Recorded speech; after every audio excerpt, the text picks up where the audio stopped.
I had a few questions and I can see a lot of questions being piled up already. But considering we are running short of time and there are several questions which I already had in mind I wanted to pose, I'm going to go directly to the urban expert over here, Professor Bohm. Professor Bohm, after understanding this, I think there's something else with the concept of having a smart satellite economic town. Can you explain us how it has become a success story in various parts of the world and which stakeholders like other urban developers itself need to consider it for a successful implementation, especially when it comes to India? Thanks, Payal. It's a good question. Smart satellite cities or towns, they're an important instrument for developing polycentral urban regions.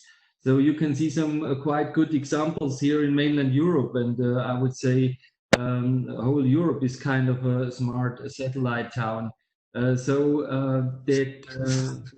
showed that these monofunctional satellite towns, where you only have one specific usage, for instance, commercial functions or residential areas or highly industrialized areas, are quite under threat, and they are really likely to fail because they're not resilient to market and societal changes, especially in crisis situations, as we have faced over the past weeks now, heavily.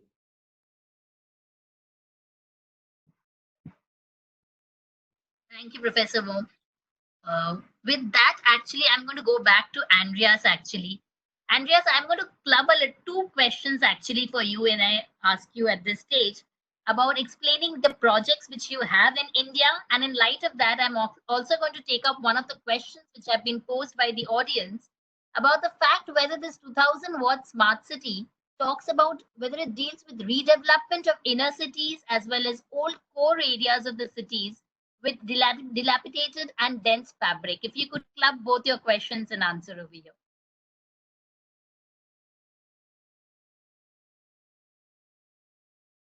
Andreas, I think you're on mute. That's the reason we can't hear. I'd like to answer the question first. Yes, in Switzerland, what we mostly do is we try to repair the existing cities.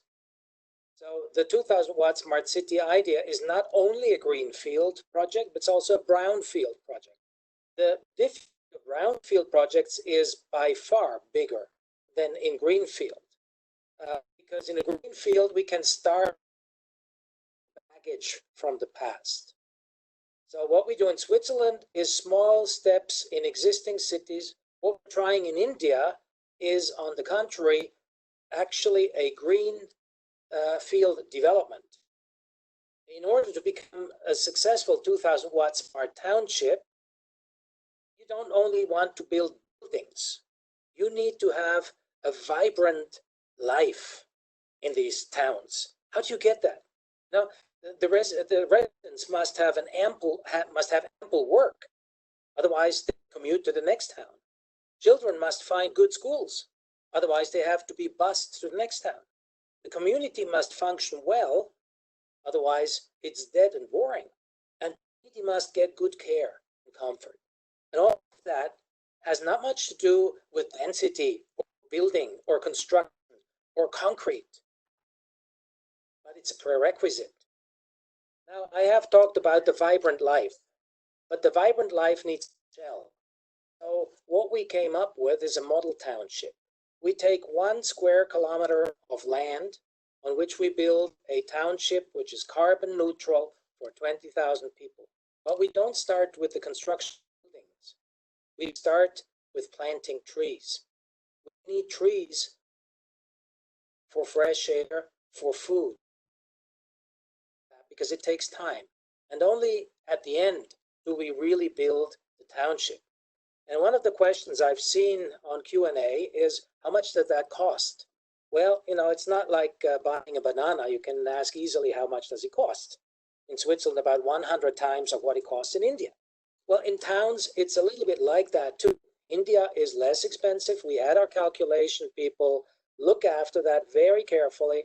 And we believe that a square kilometer of town of FAR2, that means you can build twice the amount of space as you have land, will cost something like 200 million for its infrastructure.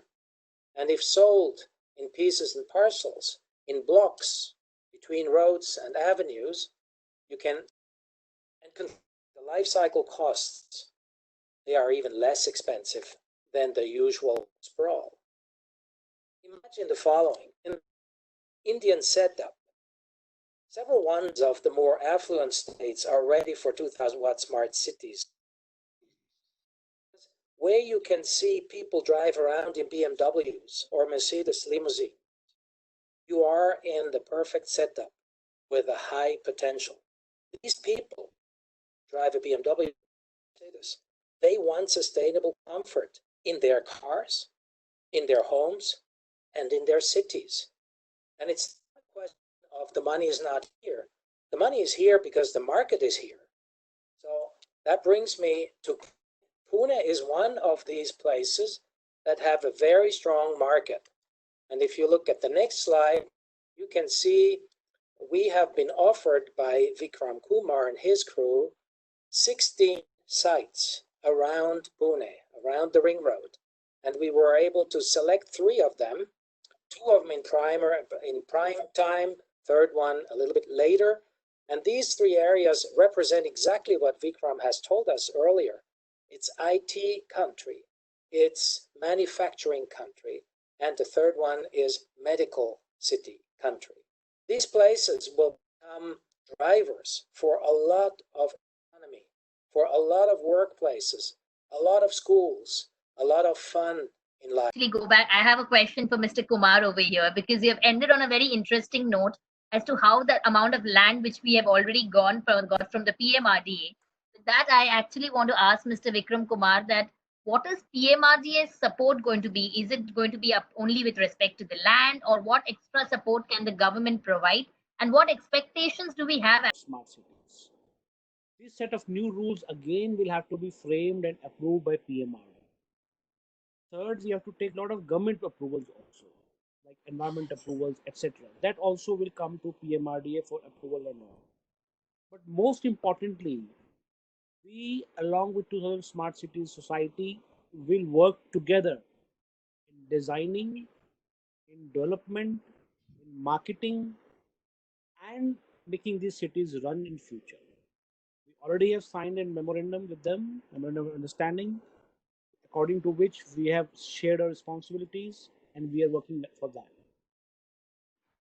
Your second question was regarding partnership with certain industry. Fundamental to driving investments.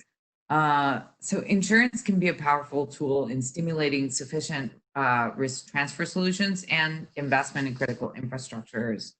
And in Asia, much of the investment comes from the private sector, public sector. So, so bringing in other stakeholders to help share that risk and share that investment is critical for us to plug the infrastructure investment gap, because nobody alone, not private or public, can carry these risks on their own.